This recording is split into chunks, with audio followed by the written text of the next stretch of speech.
সবকিছু যদি আল্লাহ সৃষ্টি করে থাকে তাহলে আল্লাহকে কে সৃষ্টি করেছে?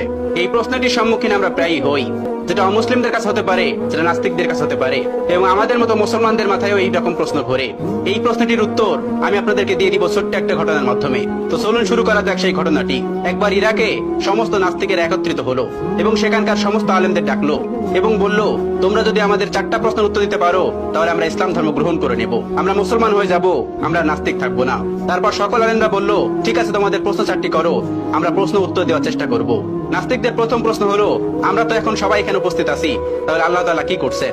এটিই ছিল তাদের 1 নম্বর প্রশ্ন।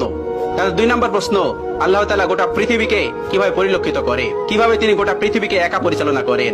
একা দেখা তো সম্ভব না, তিনি কি করে একা এগুলো পরিচালনা করেন? এটি ছিল তাদের দ্বিতীয় প্রশ্ন। তাদের 3 নম্বর প্রশ্ন, মুসলমানদের নবী হযরত মুহাম্মদ সাল্লাল্লাহু আলাইহি ওয়াসাল্লাম মিরাজে গিয়েছিলেন, পৃথিবীর এই আহ্নিক গতি ভেদ করে আসমানের কোন দরজা দিয়ে তিনি আসমানে প্রবেশ করলেন এবং আল্লাহর